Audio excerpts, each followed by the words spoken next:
Hi hello ಎಲ್ರಿಗೂ ನಮಸ್ಕಾರ. Welcome back to KPSC ಸಂದೇಶ. ಇವತ್ತು ನಾವು KS ಪ್ರಿಲಿಮ್ಸ್ 2024ಕ್ಕೆ ಬೇಕಾಗುವಂತಹ ಎಕನಾಮಿಕ್ಸ್ ಆಫ್ ಬಜೆಟ್ ಅಂದ್ರೆ ಬಜೆಟ್ ನ ಅರ್ಥಶಾಸ್ತ್ರ ಹೇಗಿರುತ್ತೆ, ಅದರ ಬ್ಯಾಕ್ ಗ್ರೌಂಡ್ ಏನು ಅನ್ನೋದನ್ನ ಡಿಸ್ಕಸ್ ಮಾಡ್ತಾ ಇದೀವಿ. ಕರ್ನಾಟಕ ಬಜೆಟ್, ಸೆಂಟ್ರಲ್ ಬಜೆಟ್ ಅಂದ್ರೆ ಸೆಂಟ್ರಲ್ ಗವರ್ಮೆಂಟ್ ಬಜೆಟ್ ಇದೆಲ್ಲ ಒಂದು ಭಾಗ ಆದ್ರೆ ಅದರದ್ದು ಎಕನಾಮಿಕ್ಸ್ ಬ್ಯಾಕ್ ಗ್ರೌಂಡ್ ಒಂದಿರುತ್ತೆ. ಸೊ ಅದನ್ನ ಡಿಸ್ಕಸ್ ಮಾಡಬೇಕು ಅಂತ. ಸೊ ನೀವಿಲ್ಲಿ ನೋಡ್ತಾ ಇರ್ಬೋದು ಈ ಆ ನಡುವೆ ಬಜೆಟ್ ನ ಬ್ರೀಫ್ ಕೇಸು ಮತ್ತೆ ಅದು ಹೇಗೆ ಕಾಣಿಸ್ತಾ ಇದೆ ಅನ್ನೋದು. ನನ್ನ ಹೆಸರು ಸಂದೀಪ್ ದೇಶಪಾಂಡೆ. ಸೊ ತಡ ಮಾಡದೆ ಸ್ಟಾರ್ಟ್ ಮಾಡೋಣ.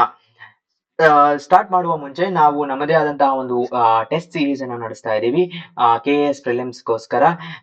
ಇದರಲ್ಲಿ ಈ 10 ಸಬ್ಜೆಕ್ಟ್ ವೈಸ್ ಟೆಸ್ಟ್ಸ್ ಮತ್ತು 10 ಫುಲ್ ಅಂಡ್ ಟೆಸ್ಟ್ಸ್ ಇರುತ್ತೆ. ಎವ್ರಿ ಟೆಸ್ಟ್ಗೂ 2 to 3 hours ಲೈವ್ ಡಿಸ್ಕಷನ್ ಇರುತ್ತೆ. ಆ ಡಿಸ್ಕಷನ್ ಅಲ್ಲಿ ನಾವು ಸಾಲ್ವಿಂಗ್ ಎಲಿಮಿನೇಷನ್ ಅಲ್ಲಾಗ್ಲಿ ಮೆಮೊರಿ ಟೆಕ್ನಿಕ್ಸ್ ಅಲ್ಲಿ ಹೇಗೆ ಸಾಲ್ವ್ ಮಾಡ್ಬೋದು ಅಂತ ಡಿಸ್ಕಸ್ ಮಾಡ್ತೀವಿ. ಎಲ್ಲ ಸೇರಿ ಒಟ್ಟು ಒಂದು 80+ hours ಆಫ್ ಲೆಕ್ಚರ್ಸ್ ಇರುತ್ತೆ. ಆಲ್ರೆಡಿ ಯಾರು ಟೆಸ್ಟ್ ಸೀರೀಸ್ ಅಲ್ಲಿ ಎನ್ರೋಲ್ ಆಗಿದಾರೋ ಅವರು ಬಹಳ ಪಾಸಿಟಿವ್ ರಿವ್ಯೂಸ್ ಕೊಟ್ಟಿದ್ದಾರೆ. ಸೊ ಇದಲ್ಲದೆ ಕ್ಲಾಸಸ್ ಆನ್ ಕರ್ನಾಟಕ ಮತ್ತು ಎಕನಾಮಿಕ್ ಸೆಂಟ್ರಲ್ ಬಜೆಟಿನ ಕ್ಲಾಸು ಮತ್ತು ಎಕನಾಮಿಕ್ ಸರ್ವೆನ ಕ್ಲಾಸು ಇದನ್ನು ಮಾಡಬೇಕು ಅಂತ ಇದನ್ನು ಇನ್ಕ್ಲೂಡ್ ಆಗಿರುತ್ತೆ. ಈ ಟೆಸ್ಟ್ ಸೀರೀಸು 31st March ಇಂದ ಸ್ಟಾರ್ಟ್ ಆಗ್ತಾ ಇದೆ. ಅದರ ಲಿಂಕ್ ಅನ್ನು ನಾನು ಡಿಸ್ಕ್ರಿಪ್ಷನ್ ಅಲ್ಲಿ ಹಾಕಿರ್ತೀನಿ. ಸೊ ಯಾರೇ ಸ್ಪರ್ಧಾರ್ಥಿಗಳು ಇಚ್ಛೆ ಇರೋರು ಅದಕ್ಕೆ ಎನ್ರೋಲ್ ಆಗಬಹುದು. ಫರ್ದರ್ ಡೀಟೇಲ್ಸ್ ಅನ್ನ ನೀವು ಟೆಸ್ಟ್ ನೋಡ್ಬೋದು.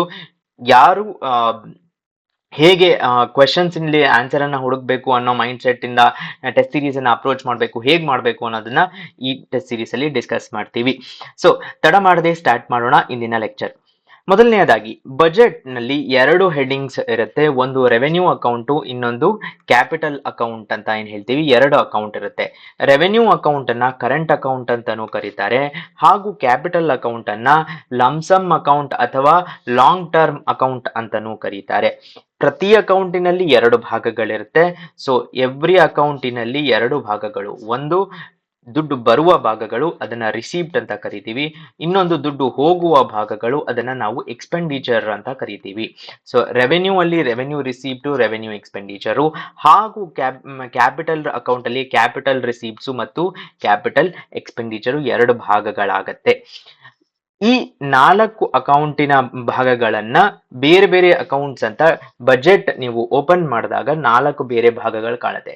ಫಸ್ಟ್ ಭಾಗ ಯಾವುದು ಅಂದ್ರೆ ರೆವೆನ್ಯೂ ರಿಸೀಪ್ಟ್, ಅಂದರೆ ಡೈರೆಕ್ಟ್ ಆಗಿ ಹಣ ಬರುವ, ಖಚಿತವಾಗಿ ಹಣ ಬರುವಂತಹ ಒಂದು ಅಕೌಂಟ್ ಇದು. ಇದನ್ನ ನಾವು ಅಕೌಂಟ್ ನಂಬರ್ 1 ಅಂತ ಕರಿತೀವಿ. ಫಸ್ಟ್ ಅಕೌಂಟ್ ಬಜೆಟ್ ಅಲ್ಲಿ ರೆವೆನ್ಯೂ ರಿಸೀಪ್ಟ್ಸ್ ಇಂದು ಏನಿರುತ್ತೆ ಇದರಲ್ಲಿ ಅಂದ್ರೆ, ಇದರಲ್ಲಿ 2 ತರದ್ದು. ಒಂದು ಟ್ಯಾಕ್ಸಿನಿಂದ ಬರುವ ದುಡ್ಡು, ನಮಗೆ ಟ್ಯಾಕ್ಸಿನಿಂದ ಒಂದು ದುಡ್ಡು ಬರುತ್ತೆ, ಅದನ್ನ ನಾವು ಟ್ಯಾಕ್ಸ್ ಅಂಡ್ ನಾನ್ ಟ್ಯಾಕ್ಸ್ ರಿಸೀಪ್ಟ್ಸ್ ಅಂತ ಇರುತ್ತೆ. ಟ್ಯಾಕ್ಸ್ ರಿಸೀಪ್ಟ್ಸ್ ಫಸ್ಟ್ ಭಾಗ. ಯಾವ ತರದ ಟ್ಯಾಕ್ಸು ಅಂತ ಅಂದ್ರೆ, ಒಂದು ಡೈರೆಕ್ಟ್ ಟ್ಯಾಕ್ಸು, ಇನ್ನೊಂದು ಇಂಡೈರೆಕ್ಟ್ ಟ್ಯಾಕ್ಸು. ಸೊ ಈ 2 ಟ್ಯಾಕ್ಸ್ ಗಳನ್ನ ನಾವು ರೆವೆನ್ಯೂ ರಿಸೀಪ್ಟ್ಸ್ ಅಲ್ಲಿ ಇದ್ದೀವಿ. ಸೊ KS ಪ್ರಿಲಿಮ್ಸ್ ಅಲ್ಲಿ tax direct and indirect tax come under which account ಅಂತ ಅಂದ್ರೆ ರೆವೆನ್ಯೂ ರಿಸೀಪ್ಟ್ಸ್, ರೆವೆನ್ಯೂ ಅಕೌಂಟ್ ಅಲ್ಲಿ ಬರುತ್ತೆ. ಟ್ಯಾಕ್ಸ್ ಬಿಟ್ಟು ಕೆಲವಷ್ಟು ರಿಸೀಪ್ಟ್ಸ್ ಇದೆ. ಯಾವುದು ಅದು ಅಂತ ಅಂದ್ರೆ ಡಿವಿಡೆಂಡ್ಸ್ ಫ್ರಮ್ PSU. ನೆನಪಿನಲ್ಲಿ ಇಟ್ಕೊಳ್ಳಿ, dividends from public sector unit. ಹಾಗಂದ್ರೆ ಏನು ಅಂತ ಅಂದ್ರೆ, ಉದಾಹರಣೆಗೆ ಇಂಡಿಯನ್ ಆಯಿಲ್ ಕಾರ್ಪೊರೇಷನ್ ಇದೆ, ಅದರಲ್ಲಿ ಭಾರತ ಸರ್ಕಾರದ್ದು ಒಂದು ಭಾಗ ಇರುತ್ತೆ. Indian oil corporation every time profit ಮಾಡಿದಾಗ ಅದು ಒಂದು ಡಿವಿಡೆಂಡ್ ಅನ್ನ ಕೊಡುತ್ತೆ ಭಾರತ ಸರ್ಕಾರಕ್ಕೆ. ಸೊ ಆ ಇಂಡಿಯನ್ ಗವರ್ನಮೆಂಟ್ಗೆ ಬರುವಂತಹ ಒಂದು ಡಿವಿಡೆಂಡ್ ಎಲ್ಲಿ ಇನ್ಕ್ಲೂಡ್ ಆಗುತ್ತೆ ಅಂದ್ರೆ ನಾನ್ ಟ್ಯಾಕ್ಸ್ ರೆವೆನ್ಯೂ ರಿಸೀಪ್ಟ್ ಅಲ್ಲಿ ಇನ್ಕ್ಲೂಡ್ ಆಗುತ್ತೆ. ಅದಲ್ಲದೆ ಇನ್ಯಾವುದು ಅಂತ ಅಂದ್ರೆ profits of department undertakings of government. ಉದಾಹರಣೆಗೆ ಇಂಡಿಯನ್ ರೈಲ್ವೇಸಿನ ಒಂದು ಡಿಪಾರ್ಟ್ಮೆಂಟ್ ಅಂಡರ್ಟೇಕಿಂಗ್ ಇದೆ, ಅದರಲ್ಲಿ ಆಗುವಂತಹ ಪ್ರಾಫಿಟ್. ಸೊ ಆ ಪ್ರಾಫಿಟ್ ಏನಿದೆ ಅದು ಕೂಡ ನಮಗೆ ನಾನ್ ಟ್ಯಾಕ್ಸ್ ಅಲ್ಲಿ ಇನ್ಕ್ಲೂಡ್ ಆಗುತ್ತೆ. ಅದು ಬಿಟ್ಟು ಸರ್ಕಾರ ಒಂದು ಲೋನ್ ಅನ್ನ ಕೊಟ್ಟಿರುತ್ತೆ. So interest on loan given by government. ಉದಾಹರಣೆಗೆ ಸರ್ಕಾರ, ಕೇಂದ್ರ ಸರ್ಕಾರ ರಾಜ್ಯ ಸರ್ಕಾರಕ್ಕೆ ಒಂದು ಇಂಟ್ರೆಸ್ಟ್ ಕೊಟ್ಟಿದೆ ಅಟ್ 4% or 2% ಇಂಟ್ರೆಸ್ಟ್ ಅಂತ ಇಟ್ಕೊಳ್ಳಿ. ಎವ್ರಿ ಇಯರ್ ರಾಜ್ಯ ಸರ್ಕಾರ ಕೇಂದ್ರ ಸರ್ಕಾರಕ್ಕೆ ಆ 2% ಇಂಟ್ರೆಸ್ಟ್ ಅನ್ನ ಕೊಡ್ತಾ ಇರುತ್ತೆ. ಆ 2% ಇಂಟ್ರೆಸ್ಟ್ ಕೊಟ್ಟಿರೋ ದುಡ್ಡೇನಿದೆಯಲ್ಲ, ಎಂಟೈರ್ ಫಾರ್ ಎಕ್ಸಾಂಪಲ್ 10,000 ಕೋಟಿ ಕೊಟ್ಟಿದ್ದಾರೆ, 10,000 ಕೋಟಿಯ ರಿಟರ್ನ್ ಮಾಡುವ ಅಮೌಂಟ್ ಅಲ್ಲ, 2% ಇಂಟ್ರೆಸ್ಟ್ ಏನು ಎವ್ರಿ ಇಯರ್ ಕೊಡ್ಬೇಕಲ್ವಾ, ಆ 2% ಇಂಟ್ರೆಸ್ಟ್ ಮಾತ್ರ ನಮ್ಗೆ interest on loans given by government to others. ತದನಂತರ ಇನ್ನೇನಪ್ಪ ನಾನ್ ಟ್ಯಾಕ್ಸ್ ರಿಸೀವ್ಸ್ ಅಲ್ಲಿ ಅಂದ್ರೆ fees, fine, user charges government collect ಮಾಡಿರೋದು. ಉದಾಹರಣೆಗೆ ನೀವು ಓವರ್ ಸ್ಪೀಡಿಂಗ್ಗೆ ಪೊಲೀಸರು ನಮ್ಮನ್ನ ನಿಲ್ಸಿದ್ರು ಅಂತ ಇಟ್ಕೊಳ್ಳಿ. ಅವಾಗ ಏನ್ ಕಟ್ತೀವಿ ನಾವು? ಫೈನ್ ಕಟ್ತೀವಿ. ಆ ಫೈನ್ ಎಲ್ಲಿ ಹೋಗುತ್ತೆ ಅಂತ ಅಂದ್ರೆ ರೆವೆನ್ಯೂ ರಿಸೀಪ್ಟ್ಗೆ ಹೋಗುತ್ತೆ. ರೆವೆನ್ಯೂ ರಿಸೀಪ್ಟ್ಗೆ ಫೈನ್ ಹೋಗಿದ ತಕ್ಷಣ that will come under non tax revenue receipt. ಇದು ಬಿಟ್ಟು ಕೇಂದ್ರ ಸರ್ಕಾರಕ್ಕೆ ಒಂದು ದುಡ್ಡು ಮಿಂಟ್ ಮಾಡುವುದರಿಂದ ಏನು ಅದು ಹಣವನ್ನ ಏನು ಮಿಂಟ್ ಮಾಡುತ್ತಲ್ಲ, ಕಾಯಿನ್ಸ್ ಅನ್ನ ಮಿಂಟ್ ಮಾಡುತ್ತೆ, ಅದರಲ್ಲಿ ಅವರಿಗೆ ಪ್ರಾಫಿಟ್ ಇರುತ್ತೆ. ಯಾಕೆ ಅಂತ ಅಂದ್ರೆ ಆ ಕಾಯಿನ್ಸ್ ನ ತಗೊಳ್ಬೇಕಾದ್ರೆ ಆ ಕಾಯಿನ್ಸ್ ಇಂದು ಒಂದು ಬೆಲೆ ಇರುತ್ತೆ. ಫಾರ್ ಎಕ್ಸಾಂಪಲ್ ಅದು ನಾಣ್ಯದ ಬೆಲೆ, that is the cost of material cost ಮತ್ತು ಪ್ರಿಂಟಿಂಗ್ ಕಾಸ್ಟ್. ಬಟ್ ಅದಾದ ಮೇಲೆ ಅದಕ್ಕೊಂದು ಫೇಸ್ ವ್ಯಾಲ್ಯೂ ಬರುತ್ತೆ ಅಲ್ವಾ. 5 ರೂಪಾಯಿದು ಪ್ರಿಂಟ್ ಮಾಡಿದ್ರೆ ಆ 5 ರೂಪಾಯಿದು ನಾಣ್ಯ ಪ್ರಿಂಟ್ ಮಾಡಕ್ಕೆ ಏನ್ ಕಾಸ್ಟ್ ಬೇಕಾಗಿರುತ್ತಲ್ಲ, ಅದರಿಗಿಂತ ಹೆಚ್ಚಿನ ಕಾಸ್ಟ್ ಇದಾಗಿರುತ್ತೆ. ಆ ಪ್ರಾಫಿಟ್ ಏನಿದೆ ಅಲ್ಲ, ಅದು ಗವರ್ನಮೆಂಟ್ಗೆ ಹೋಗುತ್ತೆ. ಯಾವುದು ಅಂತಂದ್ರೆ ಸೆಂಟ್ರಲ್ ಗವರ್ಮೆಂಟ್ಗೆ. ಸೊ ಅದು ಕೂಡ ನಮ್ಗೆ ರೆವೆನ್ಯೂ ರಿಸೀಪ್ಟ್ಸ್ ಅಲ್ಲಿ ಆಡ್ ಆಗುತ್ತೆ. ತದನಂತರ ಲಾಸ್ಟ್ ಅಲ್ಲಿ ಆಡ್ ಆಗೋದು ಯಾವುದು ಅಂದ್ರೆ grants received by government. So government ಯಾವ ಗ್ರಾಂಟ್ಸ್ ಅನ್ನ ರಿಸೀವ್ ಮಾಡಿರುತ್ತೆ, ಯಾರಿಂದ ಅಂದ್ರೆ ಲೆಟಸ್ ಅವರು IMF, ಭಾರತ ಸರ್ಕಾರ IMF ಗೆ ಹೋಗಿ ಯಾವುದೋ ಒಂದು ಪರ್ಟಿಕ್ಯುಲರ್ ನಾರ್ತ್ ಈಸ್ಟ್ ರೀಜನ್ಗೋಸ್ಕರ ಅದರ ಡೆವಲಪ್ಮೆಂಟ್ಗೋಸ್ಕರ ಏನೋ ಒಂದು ಪರ್ಟಿಕ್ಯುಲರ್ ಗ್ರಾಂಟ್ ಅನ್ನ ತಗೊಂಡ್ರು ಅಂತ ಇಟ್ಕೊಳ್ಳಿ.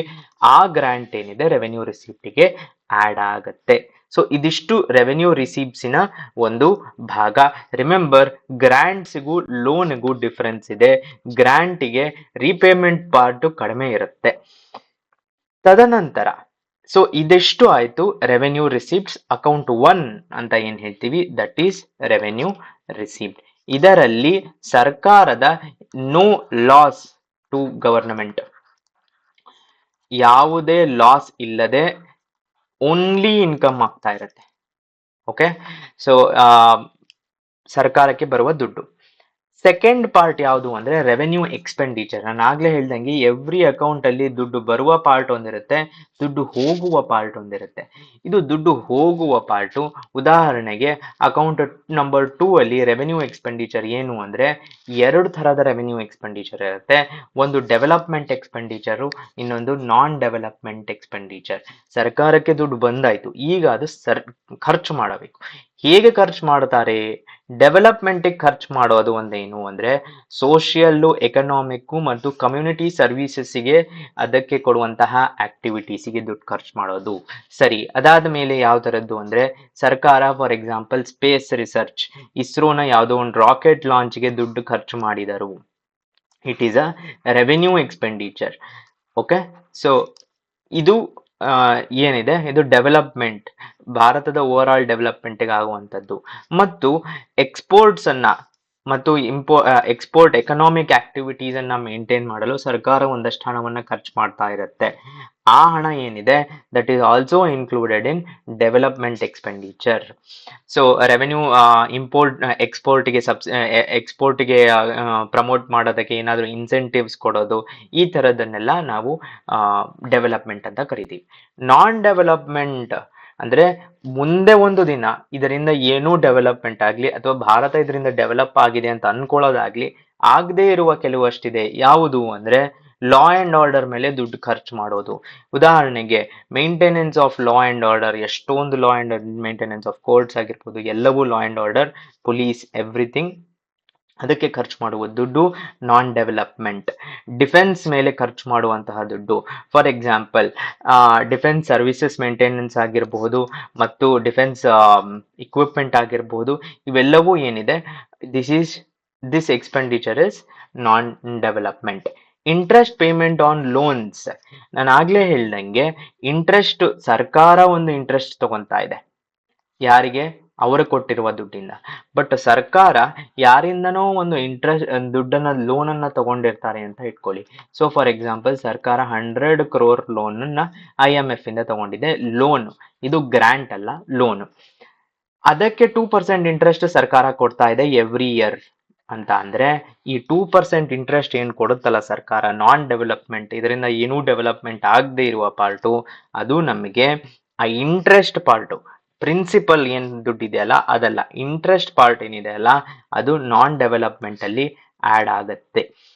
ತದನಂತರ ಬರುವಂತದ್ದು ಏನು ಅಂದ್ರೆ ಸಬ್ಸಿಡೀಸ್. ಯಾವುದೇ ಒಂದು ಸಬ್ಸಿಡಿ ಸರ್ಕಾರ ಕೊಡೋದು ಅವೆಲ್ಲವೂ ನಾವು ಎಲ್ಲ ಎಷ್ಟು ಸ್ಕೀಮ್ಸ್ ನೋಡ್ತೀವೋ ಎಲ್ಲ ಸಬ್ಸಿಡೀಸು, ಪ್ರಧಾನ ಮಂತ್ರಿ ಕೃಷಿ ಸಿಂಚಾಯಿ ಯೋಜನಾ ಆಗಿರ್ಬೋದು, ಕಿಸಾನ್ ಸಮ್ಮಾನ್ ಯೋಜನಾ ಆಗಿರ್ಬೋದು, ಎಲ್ಲ subsidies are part of non development expenditure. Then civil administration maintain ಮಾಡೋದಕ್ಕೆ, ದಟ್ ಈಸ್ ಸ್ಯಾಲರೀಸ್ ಕೊಡೋದಕ್ಕೆ, ಸಿವಿಲ್ ಎಕ್ಸ್ಪೆಂಡಿಚರ್ ಅಂದ್ರೆ salaries to government peoples. Central government ಅಲ್ಲಿ ಓಕೆ ಇವರು ಈ secretary, department office of economic affairs ಇಂದ ಸೆಕ್ರೆಟರಿ, ಇವರೆಲ್ಲರಿಗೂ ಏನು ಸ್ಯಾಲರಿ ಕೊಡ್ತಾರೆ, that is civil administration. Pensions, for example old age ಪೀಪಲ್ಗೆ ಪೆನ್ಷನ್ ಏನು ಟ್ರಾನ್ಸ್ಫರ್ ಮಾಡ್ತಾರೆ ಅದು ಸ್ಯಾಲರಿ ಅಥವಾ ಸಿವಿಲ್ ಅಡ್ಮಿನಿಸ್ಟ್ರೇಷನ್ಗೆ ಹೆಲ್ಪ್ ಆಗೋದಿಲ್ಲ. ಸಿವಿಲ್ ಅಡ್ಮಿನಿಸ್ಟ್ರೇಷನ್ ಮೇಂಟೈನ್ ಮಾಡೋದಕ್ಕೆ ಸ್ಯಾಲರಿ ಕೊಡ್ತಾರೆ, ಬಟ್ ಇದಕ್ಕೆ ಪೆನ್ಷನ್ ಅಂತ ಕೊಡ್ತಾರೆ. ಈ ಪೆನ್ಷನ್ ಇಂದ ಸರ್ಕಾರಕ್ಕೆ ರಿಟರ್ನ್ಸ್ ಏನು ಇರೋದಿಲ್ಲ ಅಂತ ಅಂದ್ರೂ ಅದು ನಾನ್ ಡೆವಲಪ್ಮೆಂಟ್, ಬಿಕಾಸ್ ಅವರನ್ನ ನೋಡ್ಕೊಳ್ಳೋದು ನಮ್ಮ ಜವಾಬ್ದಾರಿ. ಆದ್ರಿಂದ it is part of the revenue expenditure. And finally grants to state. ಸರ್ಕಾರ, ದಟ್ ಈಸ್ ಕೇಂದ್ರ ಸರ್ಕಾರ, ಸೆಂಟ್ರಲ್ ಗವರ್ನಮೆಂಟು ಸ್ಟೇಟ್ ಗವರ್ನಮೆಂಟ್ಸ್ಗೆ ಓಕೆ ಏನೋ ಒಂದು ಪ್ರಾಜೆಕ್ಟ್ಗೋಸ್ಕರ, ಯಾವುದಾದ್ರೂ lift irrigation project, rural development, remote areas, aspirational ಡಿಸ್ಟ್ರಿಕ್ಟ್ಸ್ಗು, ಇದೆಲ್ಲದಕ್ಕೂ ಗ್ರಾಂಟ್ಸ್ ಅಂತ ಏನು ಕೊಡ್ತಾರೆ, ಆ ಗ್ರಾಂಟ್ಸು ನಾನ್ ರಿಟರ್ನಬಲ್ ಇರುತ್ತೆ. ಇದು that is non development revenue expenditure. Account 3ಕ್ಕೆ ಬಂದಾಗ, ಸೊ 3ನೇ ಅಕೌಂಟ್ ಏನು ಅಂದ್ರೆ ಕ್ಯಾಪಿಟಲ್ ರಿಸೀವ್ಸ್. ಸೊ ನಾನು ಆಗ್ಲೇ ಹೇಳ್ದಂಗೆ second account is capital account. Capital account ಅಲ್ಲಿ ದುಡ್ಡು ಬರುವ ಪಾರ್ಟು ರಿಸೀವ್ಡ್ಸಿನ ಪಾರ್ಟು. ಏನಪ್ಪಾ ಇದರಲ್ಲಿ ಅಂದ್ರೆ anything which is not a loan, ಯಾವುದು ಲೋನ್ ಅಲ್ಲವೋ ಅದನ್ನ ನಾವು ಕ್ಯಾಪಿಟಲ್ ರಿಸೀವ್ಸ್. ಆದರೆ ಕ್ಯಾಪಿಟಲ್ ರಿಸೀವ್ಸ್ ಬರೋದರಿಂದ ಒಂದು ಸರ್ಕಾರಕ್ಕೆ ಅಸೆಟ್ ಲಾಸ್ ಅನ್ನ ಆಗತ್ತೆ, ಅಥವಾ ಲಯಬಿಲಿಟಿ ಆದ್ರೂ ಕ್ರಿಯೇಟ್ ಆಗತ್ತೆ. ಹೇಗೆ ಅಂತ ಯೋಚನೆ ಮಾಡಿದ್ರೆ, ಉದಾಹರಣೆಗೆ ಸರ್ಕಾರ ಒಂದು ಡಿಸ್ಇನ್ವೆಸ್ಟ್ಮೆಂಟ್ ಮಾಡ್ತು. ರೀಸೆಂಟ್ ಆಗಿ ನೀತಿ ಆಯೋಗ ಸ್ಟ್ರಾಟಜಿಕ್ ಡಿಸ್ಇನ್ವೆಸ್ಟ್ಮೆಂಟ್ ಮಾಡಬೇಕು ಎಲ್ಲ ಇದರಲ್ಲಿ ಅಂತ ಹೇಳ್ತಾರೆ. IOCL ಅಲ್ಲಿ ಯಾವುದೋ ಒಂದು ಡಿಸ್ಇನ್ವೆಸ್ಟ್ಮೆಂಟ್ ಮಾಡಿದ್ರು. ರಿಮೆಂಬರ್, ಇದು ಡಿವಿಡೆಂಡ್ ಅಲ್ಲ, ಡಿಸ್ಇನ್ವೆಸ್ಟ್ಮೆಂಟ್. ಅಂದರೆ ಸರ್ಕಾರ ಅದರ ಭಾಗವನ್ನ ಕಳ್ಕೊಳ್ಳೋದು ಇದು.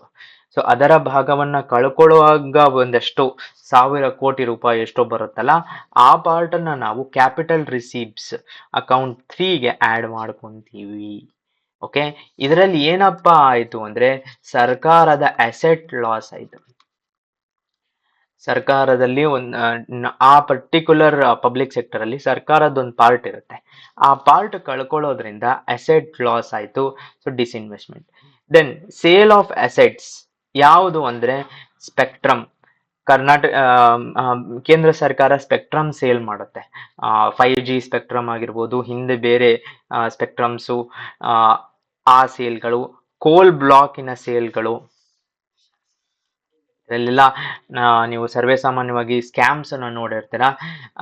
ಸೊ ಈ ಸೇಲ್ ಆಫ್ ಅಸೆಟ್ಸ್ ಏನಾಗತ್ತೆ, ಸರ್ಕಾರದಿಂದ ಲ್ಯಾಂಡ್ ಆಗಿರ್ಬೋದು, ಬಿಲ್ಡಿಂಗ್ಸ್ ಆಗಿರ್ಬೋದು, ಮಷಿನರಿ ಆಗಿರ್ಬೋದು, ಇದರಿಂದ ಬರುವ ದುಡ್ಡು ಕ್ಯಾಪಿಟಲ್ ರಿಸೀವ್ಸ್, ಅಸೆಟ್ ಲಾಸ್ ಆಗತ್ತೆ. Right. Recovery of past loans.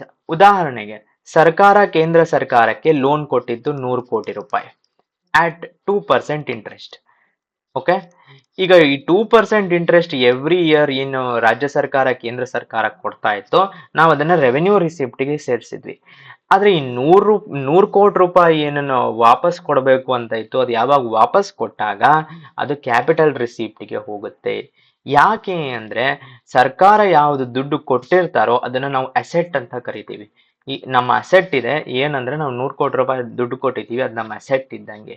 ಆ loan which is given is an asset. ಯಾಕೆ ಅಂದ್ರೆ ಅಸೆಟ್ ಮೇಲೆ ಇಂಟ್ರೆಸ್ಟ್ ರೇಟ್ ಇದೆ. ಓಕೆ, ಅದು ಲಯಬಿಲಿಟಿ ಅಲ್ಲ, ಲೋನ್ ತಗೊಂಡವ್ರಿಗೆ ಅದು ಲಯಬಿಲಿಟಿ, ಲೋನ್ ಕೊಟ್ಟವ್ರಿಗೆ ಅದು ಅಸೆಟ್. ಯಾಕಂದ್ರೆ ಅದೇ ದುಡ್ಡಲ್ಲಿ ಅವ್ರು ಬೇರೆ ಏನನ್ನು ತಗೋಬಹುದಾಗಿತ್ತು. ಯಾವಾಗ ಆ ಲೋನ್ ರಿಕವರ್ ಮಾಡಿದ್ರೆ ಅದು ಕ್ಯಾಪಿಟಲ್ ರಿಸಿಪ್ಟ್ಗೆ ಹೋಗುತ್ತೆ. And finally the major and most important part of the budget, market borrowings. ಸರ್ಕಾರ ಮಾಡುವ ಅತ್ಯಂತ big percentage banks, financial institutions ಮತ್ತು ಅದರ್ ಸೋರ್ಸಸ್ ಇಂದ ಫಾರಿನ್ ಬಾರೋಯಿಂಗ್ಸ್ ಇನ್ನ ಇನ್ಕ್ಲೂಡ್ ಮಾಡಿ ಲೋನ್ ಏನ್ ತಗೊಳುತ್ತೆ ಸರ್ಕಾರ. ಸೊ ಫಾರ್ ಎಕ್ಸಾಂಪಲ್, ಸರ್ಕಾರ ಫಸ್ಟ್ ಬಾರೋ ಮಾಡೋದು ರಿಸರ್ವ್ ಬ್ಯಾಂಕಿನಿಂದ, ಮತ್ತೆ ಬೇರೆ ಬ್ಯಾಂಕ್ಸಿನಿಂದ, ಮತ್ತೆ IMF ನಿಂದ. ಇವೆಲ್ಲ ಕಡೆಯಿಂದ ದುಡ್ಡನ್ನ ಬಾರೋ ಮಾಡಬೇಕಾದ್ರೆ ಅದು ಏನ್ ಕ್ರಿಯೇಟ್ ಆಗ್ತಾ ಇದೆ ಅಂದ್ರೆ ಲಯಬಿಲಿಟಿ ಕ್ರಿಯೇಟ್ ಆಗ್ತಾ ಇದೆ. ಅಲ್ಲಿ ಅಸೆಟ್ ಲಾಸ್ ಆಗ್ತಾ ಇಲ್ಲ, ಲಯಬಿಲಿಟಿ ಕ್ರಿಯೇಟ್ ಆಗ್ತಾ ಇದೆ. ಅಂಡ್ ಸುಮಾರು 75% ಆಫ್ ಟೋಟಲ್ ರಿಸೀಪ್ಟ್ಸ್, ಕ್ಯಾಪಿಟಲ್ ರಿಸೀಪ್ಟ್ಸಿನಲ್ಲಿ 75% ಏನಿದೆ ಅದು ಬರೀ ಮಾರ್ಕೆಟ್ ಬಾರೋಯಿಂಗ್ಸ್ ಅಲ್ಲೇ ಆಗ್ಬೋದು. ಯಾಕಂದ್ರೆ ಮಾರ್ಕೆಟ್ ಇಂದ ಬಾರೋ ಮಾಡೋದು ಮತ್ತೆ ಇಂಟ್ರೆಸ್ಟ್ ಪೇ ಮಾಡ್ತಾ ಇರೋದು, ಅದನ್ನ ರೆವೆನ್ಯೂ ರಿಸೀಪ್ಟ್ಸ್ ಅಲ್ಲಿ ರೆವೆನ್ಯೂ ಎಕ್ಸ್ಪೆಂಡಿಚರ್ ಅಲ್ಲಿ ತೋರಿಸೋದು, ಆಮೇಲೆ ಮುಂದೊಂದು ದಿನ ಅದನ್ನ ಕ್ಯಾಪಿಟಲ್ ಎಕ್ಸ್ಪೆಂಡಿಚರ್ ಅಲ್ಲಿ ಅದನ್ನ ಪೇ ಮಾಡಿ ಕ್ಲೋಸ್ ಮಾಡೋದು. ಇದು ರೆಗ್ಯುಲರ್ ಪ್ರಾಸೆಸ್. ಸೊ ಇದಷ್ಟು ಭಾಗ ಕ್ಯಾಪಿಟಲ್ ರಿಸೀಪ್ಟ್ಸ್ ಅಲ್ಲಿ. ಎಕ್ಸಾಮ್ ಅಲ್ಲಿ ಯಾವುದಾದರೂ ಒಂದು ಪಾರ್ಟ್ ಅನ್ನ ಕೊಟ್ಟು ಇದು ಎಲ್ಲಿಗೆ ಸೇರುತ್ತೆ ಅನ್ನೋ ಕೇಳೋ ಚಾನ್ಸಸ್ ಇರುತ್ತೆ. ದೆನ್ ದ ಫೋರ್ತ್ ಅಕೌಂಟ್ ಯಾವುದು ಅಂತ ಕೇಳಿದರೆ ಕ್ಯಾಪಿಟಲ್ ಎಕ್ಸ್ಪೆಂಡಿಚರ್. ಆಗ್ಲೇ ಹೇಳ್ದಂಗೆ ಎವ್ರಿ ಅಕೌಂಟ್ ಅಲ್ಲಿ 2 ಪಾರ್ಟ್ ಇರುತ್ತೆ. ಕ್ಯಾಪಿಟಲ್ ಅಕೌಂಟ್ ಅಲ್ಲಿ 2 ಪಾರ್ಟ್ ಏನು ಅಂತ ಅಂದ್ರೆ ಬರ್ತಾ ಇರುವ part that is receipts part, then ಹೋಗ್ತಾ ಇರುವ part that is expenditure part. So ಬರ್ತಾ ಇರುವ ಪಾರ್ಟ್ ಆಗಾಯ್ತು. ಹೋಗ್ತಾ ಇರುವ ಪಾರ್ಟ್ ಅಲ್ಲಿ ಫಸ್ಟ್ ಏನು ಅಂದ್ರೆ ತಗೊಂಡಿರುವ ಲೋನ್ ಅನ್ನ ರಿಟರ್ನ್ ಮಾಡೋದು. ಇಂಟ್ರೆಸ್ಟ್ ರಿಟರ್ನ್ ಮಾಡೋದಲ್ಲ, ಲೋನ್ ಅನ್ನ ರಿಟರ್ನ್ ಮಾಡೋದು. 100 ಕೋಟಿ ರೂಪಾಯಿ ಏನ್ ತಗೊಂಡಿರುತ್ತೋ ಅಟ್ ಲೆಟಸ್ 3% ಇಂಟ್ರೆಸ್ಟ್, ಆ 100 crore rupees ಅನ್ನ ರಿಟರ್ನ್ ಮಾಡೋದು ಕ್ಯಾಪಿಟಲ್ ಎಕ್ಸ್ಪೆಂಡಿಚರ್ ಅಂತ ಆಗುತ್ತೆ. ಇದು ಫಸ್ಟ್ ಪಾರ್ಟ್. ಸೆಕೆಂಡ್ ಪಾರ್ಟ್ ಏನು ಅಂದ್ರೆ ಲೋನ್ ಕೊಡೋದು. ಓಕೆ, ಸೊ ಕೇಂದ್ರ ಸರ್ಕಾರ ರಾಜ್ಯ ಸರ್ಕಾರಕ್ಕೆ ಲೋನ್ ಅನ್ನ ಕೊಟ್ಟಿತು ಅಂತ ಇಟ್ಕೊಳ್ಳಿ. ದಿಸ್ ಈಸ್ ನಾಟ್ ಗ್ರಾಂಟ್ಸ್, ಇದು ಲೋನ್. ಅಂದರೆ ಮುಂದೊಂದು ದಿನ ಇವರು ಇದನ್ನ ರಿಟರ್ನ್ ಮಾಡಬೇಕು. ಸೊ ಈ ಕೊಟ್ಟಿರುವ ಲೋನ್ ಯಾರಿಗೆ? ಸ್ಟೇಟ್ಸ್ ಮತ್ತು ಯೂನಿಯನ್ ಟೆರಿಟರೀಸ್ಗೆ. ಅದು ಕ್ಯಾಪಿಟಲ್ ಎಕ್ಸ್ಪೆಂಡಿಚರ್ ಅಲ್ಲಿ ಸೇರುತ್ತೆ. Expenditure on infrastructure that is physical and social. This is very very important. What is the capital outlay of this government ಅಂತ ಕ್ವೆಶನ್ ಬರುತ್ತೆ. ಏನಪ್ಪ ಕ್ಯಾಪಿಟಲ್ ಔಟ್ಲೇ ಅಂದ್ರೆ ಅದರ ಫಿಸಿಕಲ್ ಮತ್ತು ಸೋಷಿಯಲ್. ಫಿಸಿಕಲ್ ಇನ್ಫ್ರಾಸ್ಟ್ರಕ್ಚರ್ ಅಂದ್ರೆ ಏನು ಅಂದ್ರೆ ಸ್ಕೂಲ್ಸ್ ಆಗಿರ್ಬೋದು, ಹಾಸ್ಪಿಟಲ್ಸ್ ಆಗಿರ್ಬೋದು, ರೋಡ್ ಕನ್ಸ್ಟ್ರಕ್ಷನ್ ಆಗಿರ್ಬೋದು, ಹೈವೇ ಕನ್ಸ್ಟ್ರಕ್ಷನ್, ಇವೆಲ್ಲವೂ ಫಿಸಿಕಲ್ ಕ್ಯಾಪಿಟಲ್ ಎಕ್ಸ್ಪೆಂಡಿಚರ್. ಮತ್ತು ಸೋಷಿಯಲ್ ಕ್ಯಾಪಿಟಲ್ ಎಕ್ಸ್ಪೆಂಡಿಚರ್ ಅಂದ್ರೆ ಏನು ಅಂದ್ರೆ sewage that is sanitation, drainage construction, drinking water facility ಮತ್ತು ಪಬ್ಲಿಕ್ ಹೆಲ್ತ್, ಇವೆಲ್ಲವೂ ಸೋಷಿಯಲ್ ಇನ್ಫ್ರಾಸ್ಟ್ರಕ್ಚರ್. ಇದರಿಂದ ಜನರ ಒಂದು ಇನ್ಫ್ರಾಸ್ಟ್ರಕ್ಚರ್ ಡೆವಲಪ್ ಆಗುತ್ತೆ. ಸೊ ಈ ಎಲ್ಲ ಮಾಡುವ ಖರ್ಚು ಸರ್ಕಾರದ್ದೇನಿದೆ ಇನ್ಫ್ರಾಸ್ಟ್ರಕ್ಚರ್ ಮೇಲೆ, ಇದನ್ನ ನಾವು ಕ್ಯಾಪಿಟಲ್ ಎಕ್ಸ್ಪೆಂಡಿಚರ್. ಯಾಕೆ ಅಂದ್ರೆ ಇದರಲ್ಲಿ ರಿಟರ್ನ್ಸ್ ಇರುತ್ತೆ. ರೆವೆನ್ಯೂ ರಿಸೀಪ್ಟ್ಸ್ ಅಲ್ಲಿ ಕ್ಯಾಪಿಟಲ್ ಏನು ರೆವೆನ್ಯೂ ಎಕ್ಸ್ಪೆಂಡಿಚರ್ ಅಲ್ಲಿ ಏನು ಖರ್ಚಾಗತ್ತೆ ದುಡ್ಡು, ಅದರಲ್ಲಿ ರಿಟರ್ನ್ಸ್ ಕಡಿಮೆ. ಬಟ್ ಕ್ಯಾಪಿಟಲ್, ಫಾರ್ ಎಕ್ಸಾಂಪಲ್, ಒಂದು ಸ್ಕೂಲ್ ಕಟ್ಟಿದ್ದಾರೆ, ಅದರಿಂದ ಮುಂದೆ ರಿಟರ್ನ್ಸ್ ಇರುತ್ತೆ. ಒಂದು ರೋಡ್ ಕಟ್ಟಿದ್ದಾರೆ, there will be returns on it, that is a capital investment. So ಈ part of the budget important part ಆಗುತ್ತೆ. ಎಷ್ಟು ದುಡ್ಡು ಇದ್ರ ಮೇಲೆ ಖರ್ಚು ಮಾಡಿದಷ್ಟು ದೇಶ ಅಷ್ಟು ಬೆಳೀತಾ ಹೋಗುತ್ತೆ ಅನ್ನೋದು ಬಹುಮುಖ್ಯವಾದ ಪಾರ್ಟ್ ಆಗತ್ತೆ. ಸೊ ಇದರೊಂದಿಗೆ ನಮ್ಮ ವಿಡಿಯೋ ಲೆಕ್ಚರ್ ಅನ್ನ ಮುಗಿಸ್ತಾ ಇದ್ದೀವಿ. ಮತ್ತೊಂದ್ಸತೆ KS ಪ್ರಿಲಿಮ್ಸ್ ಟೆಸ್ಟ್ ಸೀರೀಸ್ ನ ಬ್ಯಾಚ್ 2 ಸ್ಟಾರ್ಟ್ ಆಗಿದೆ. 10 ಸಬ್ಜೆಕ್ಟ್ ವೈಸ್ ಹಾಗೂ 10 ಫುಲ್ ಲೆಂತ್ ಟೆಸ್ಟ್ ಇರುತ್ತೆ. ಇದರಲ್ಲಿ 80 ಅವರ್ಸ್ ಆಫ್ ಟೆಸ್ಟ್ ಡಿಸ್ಕಷನ್ ಮತ್ತು central budget and economic budget include ಆಗಿರುತ್ತೆ. ಮುಂದಿನ ಬಜೆಟ್, ಇದೇ ಸೀರೀಸಿನ ಮುಂದಿನ ಬಜೆಟ್ ಡಿಸ್ಕಷನ್ ಅಲ್ಲಿ ಡೆಫಿಸಿಟ್ಸ್ ಬೇರೆ ಬೇರೆ ಡೆಫಿಸಿಟ್ಸ್ ಆಫ್ ದ ಗವರ್ನಮೆಂಟ್ ಅಂದ್ರೆ ರೆವೆನ್ಯೂ ಡೆಫಿಸಿಟ್ ಆಗಿರಬಹುದು ಹಾಗೂ ಫಿಸ್ಕಲ್ ಡೆಫಿಸಿಟ್ ಆಗಿರಬಹುದು, ಎಫೆಕ್ಟಿವ್ ರೆವೆನ್ಯೂ ಡೆಫಿಸಿಟ್ ಅಂತ ಒಂದಿದೆ, ಪ್ರೈಮರಿ ಡೆಫಿಸಿಟ್ ಅಂತ ಇದೆ, ಮಾನಿಟೈಸ್ಡ್ ಡೆಫಿಸಿಟ್ ಅಂತ. ಈ ಎಲ್ಲ ಡೆಫಿಸಿಟ್ಸ್ ನ ಡಿಸ್ಕಷನ್ ಅನ್ನ ನೆಕ್ಸ್ಟ್ ವಿಡಿಯೋ ಲೆಕ್ಚರ್ ಅಲ್ಲಿ ಮಾಡೋಣ. ಸಪೋರ್ಟ್ ಹೀಗೆ ಇರಲಿ. ಧನ್ಯವಾದಗಳು.